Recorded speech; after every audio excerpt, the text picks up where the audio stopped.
Alright, let's dive into something that's been buzzing lately. The return of my life with the Walter Boys on Netflix. Season 3 just dropped, and honestly, I'm here for it. But here's the thing.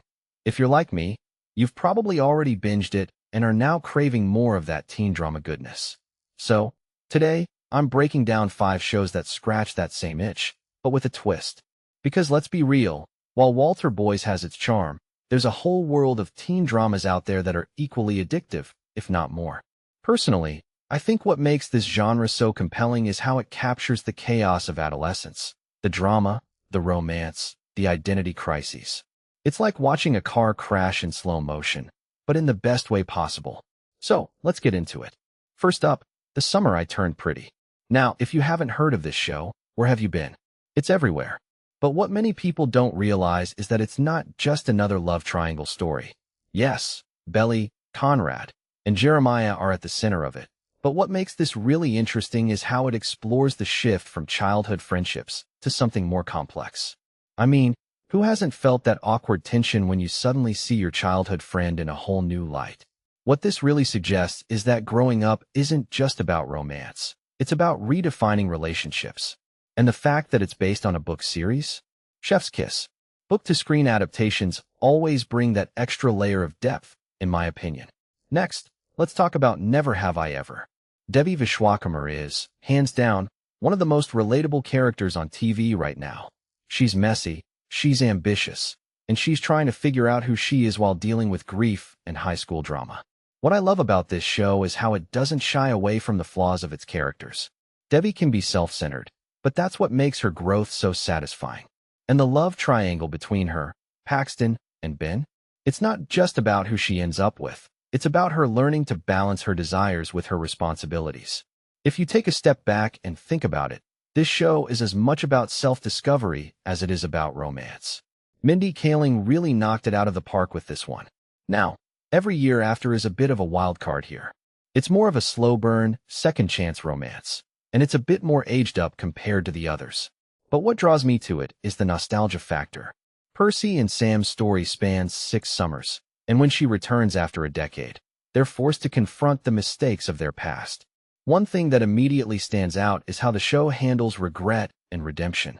It's not just about rekindling old flames. It's about making peace with who you were and who you've become. A detail I find fascinating is how the setting of Barry's Bay becomes almost a character itself, adding this dreamy, almost melancholic vibe to the whole thing. Moving on to EXO, Kitty, the spin-off of To All the Boys I've Loved Before. Now, I'll admit, I was skeptical at first. Spin-offs can be hit or miss, but this one? It's a hit. Kitty's journey to Seoul is more than just a romantic adventure. It's about her finding her place in the world.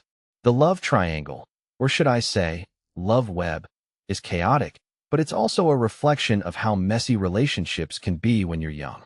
What makes this really interesting is how it explores cultural identity and family legacy. Plus, the fact that 2 of her love interests are played by real-life siblings? That's just chef's kiss levels of meta. Lastly, Maxton Hall, The World Between Us. This German drama is a whirlwind of secrets, blackmail, and, of course, romance. Ruby and James's relationship starts off as pure animosity, but you know what they say, there's a fine line between love and hate.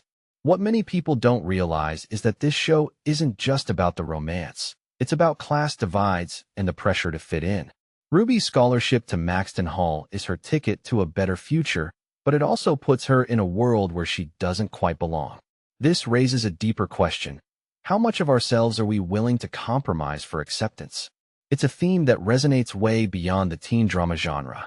So, there you have it, 5 shows that, in my opinion, capture the essence of my life with the Walter Boys while bringing something unique to the table.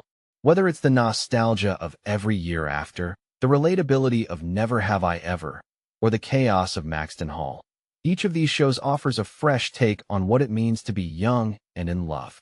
But here's the real question. What does this say about us as viewers? Why are we so drawn to these stories of drama, romance, and self-discovery? Personally, I think it's because they remind us of our own struggles, and the hope that, like these characters, we too can come out on the other side, a little wiser and a little more whole. So, which one are you going to binge next? Let me know in the comments. I'm all ears.